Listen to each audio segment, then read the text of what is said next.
Well,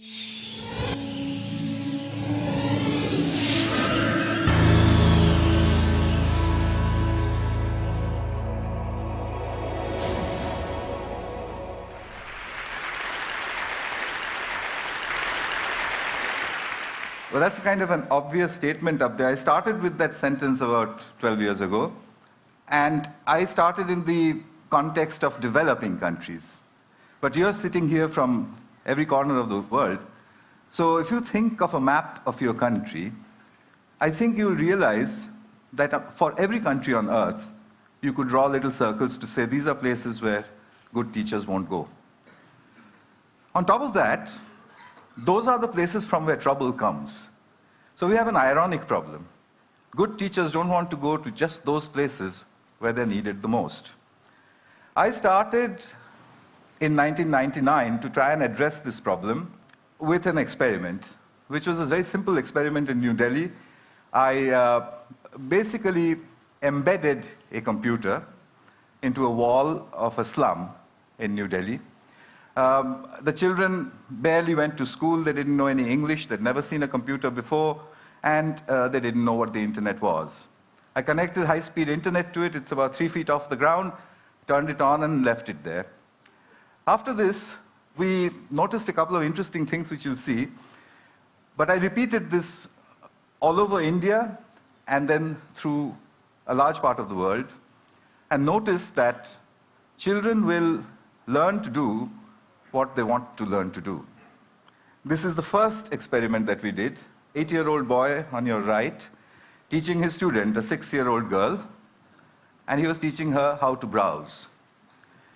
This boy here in the middle of central India, this is in a Rajasthan village, where the children recorded their own music and then played it back to each other, and in the process, they enjoyed themselves thoroughly. They did all of this in 4 hours after seeing the computer for the first time. In another South Indian village, these boys here had assembled a video camera and were trying to take the photograph of a bumblebee. They had downloaded it from Disney.com or one of these websites, 14 days after putting the computer in their village. So at the end of it, we concluded that groups of children can learn to use computers and the internet on their own, irrespective of who or where they were. At that point, I became a little more ambitious and decided to see what else could children do with a computer. We started off with an experiment in Hyderabad, India, where I gave a group of children, they spoke English with a very strong Telugu accent. I gave them a computer with a speech-to-text interface, which you now get free with Windows, and asked them to speak into it. So when they spoke into it, the computer typed out gibberish. So they said, oh, it doesn't understand anything of what we are saying. So I said, yeah, I'll leave it here for 2 months. Make yourself understood to the computer. So the children said, how do we do that? And I said, well, I don't know, actually. And and I left.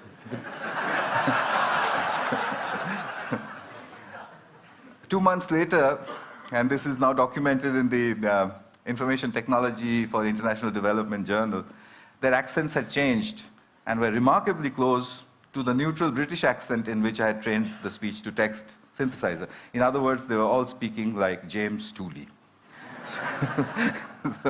So you can, they could do that on their own. After that, I started to experiment with various other things that they might learn to do on their own. I got an interesting phone call once from Colombo, from the late Arthur C. Clarke, who said, I want to see what's going on. And he couldn't travel, so I went over there. He said 2 interesting things. A teacher that can be replaced by a machine should be. The second thing he said was that if children have interest, then education happens. And I was doing that in the field, so every time I would watch it and think of him. Possible, and they can undoubtedly help people, because the children very quickly learn to navigate the web and find things which interest them.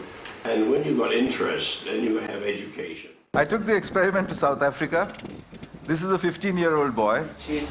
This machine, I play games, like animals, and I listen to music. And I asked him, do you send emails? And he said yes, and they hop across the ocean.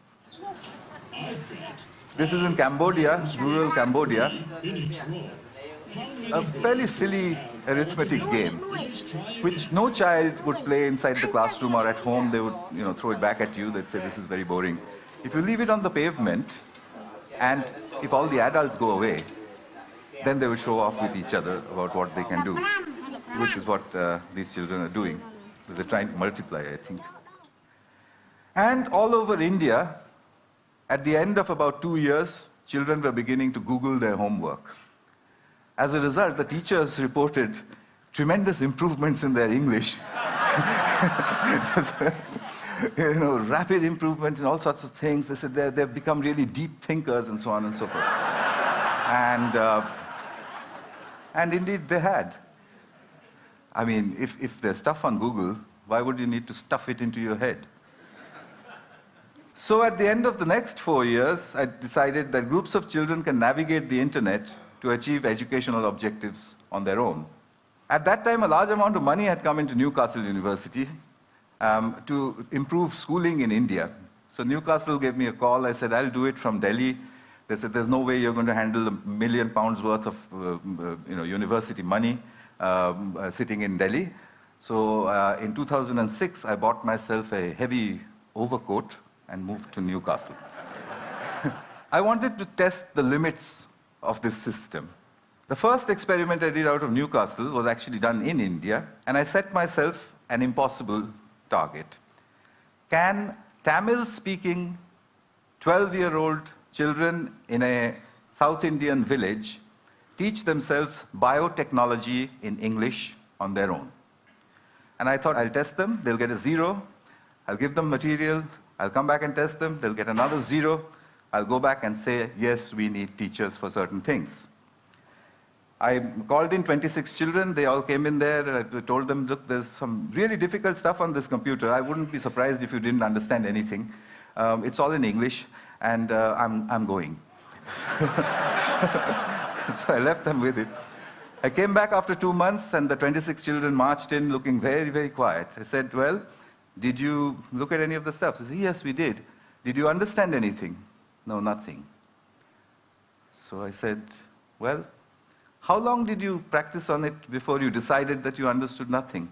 They said, we look at it every day. So I said, for 2 months you were looking at stuff you didn't understand. So a 12-year-old girl raises her hand and says, literally, apart from the fact that improper replication of the DNA molecule causes genetic disease, we've understood nothing else.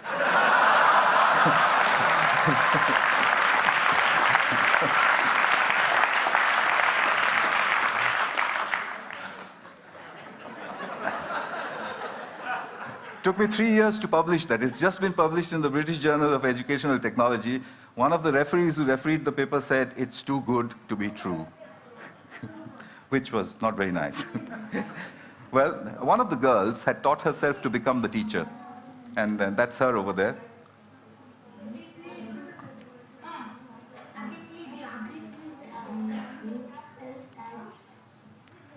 Remember, they don't study English. Where is it? Where is it? Neuron?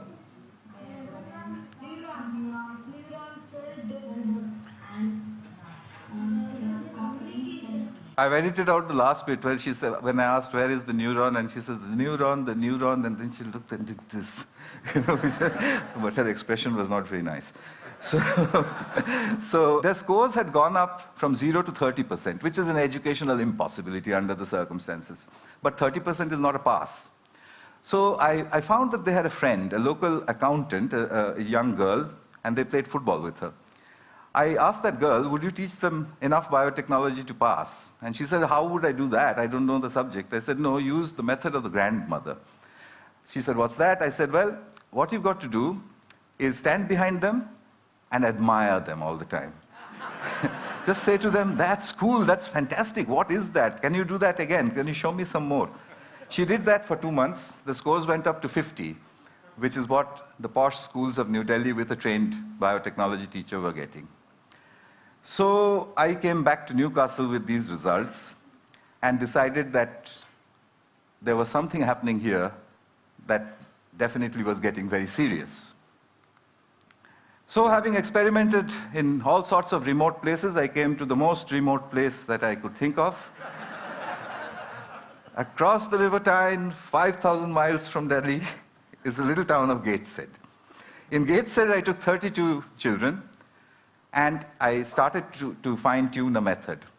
I made them into groups of 4. I said, you make your own groups of 4. Each group of 4 can use 1 computer and not 4 computers. Remember, from the hole in the wall. You can exchange groups. You can walk across to another group if you don't like your group, etc. You can go to another group, peer over their shoulders, see what they're doing, come back to your own group and claim it as your own work. And I explained to them that a lot of scientific research is done using that method.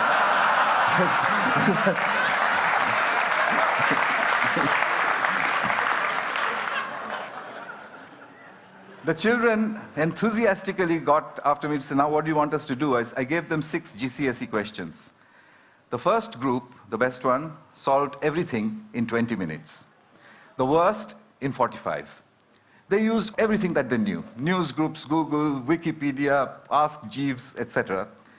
The teachers said, is this deep learning? I said, well, let's try it. I'll come back after 2 months. We'll give them a paper test, no computers, no talking to each other, etc. The average score when I had done it with the computers and the groups was 76%. When I did the experiment, when I did the test after 2 months, the score was 76%. There was photographic recall inside the children. I suspect because they're discussing with each other. A single child in front of a single computer will not do that. I have further results which are almost unbelievable of scores which go up with time. Because their teachers say that after the session is over, the children continue to Google further. Here in Britain, I put out a call for British grandmothers after my Kuppam experiment. Well, with the very vigorous people, British grandmothers, 200 of them volunteered immediately. The deal was that they would give me 1 hour of broadband time sitting at their homes 1 day in a week. So they did that, and over the last 2 years, over 600 hours of instruction has happened over Skype using what my students call the granny cloud. My granny cloud sits over there. I can beam them to whichever school I want to.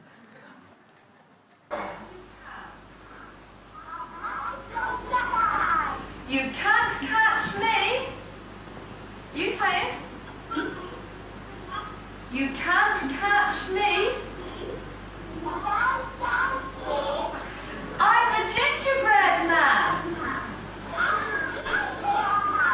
Well done. Very good. So we get power of the Supreme. Back in Gateshead, a 10-year-old girl gets into the heart of Hinduism in 15 minutes. Stuff which I don't know anything about. 2 children watch a TED Talk. They wanted to be footballers before. After watching 8 TED Talks, he wants to become Leonardo da Vinci.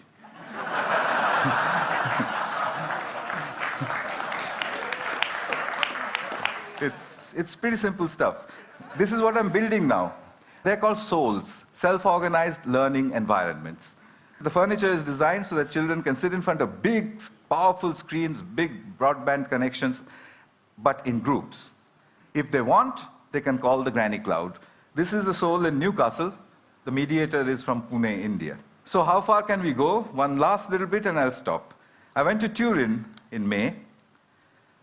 I sent all the teachers away from a group of 10-year-old students. I speak only English, they speak only Italian. So we had no way to communicate. I started writing English questions on the blackboard. The children looked at it and said, what? I said, well, do it. They typed it into Google, translated it into Italian, went back into Italian Google. 15 minutes later,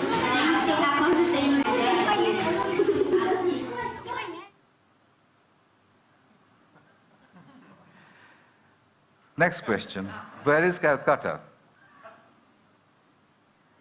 This one, they took only 10 minutes.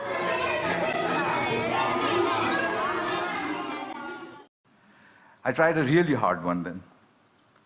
Who was Pythagoras and what did he do? There was silence for a while. Then they said, you've spelled it wrong. It's Pitagora.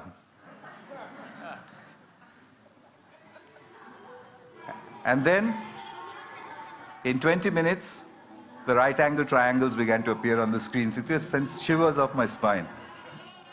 These are 10-year-olds.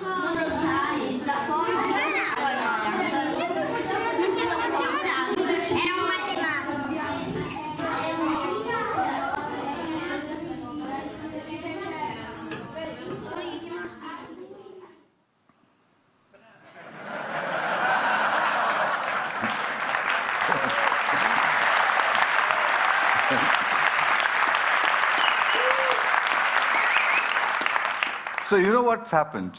I think we've just stumbled across a self-organizing system. A self-organizing system is one where a structure appears without explicit intervention from the outside. Self-organizing systems also always show emergence, which is that the system starts to do things which it was never designed for, which is why you react the way you do, because it looks impossible. I think I can make a guess now. Education is a self-organizing system where learning is an emergent phenomenon. It will take a few years to prove it experimentally, but I'm going to try. But in the meanwhile, there is a method available. 1 billion children, we need 100 million mediators, there are many more than that on the planet, 10 million souls, $180 billion, and 10 years. We could change everything. Thanks. Thank you.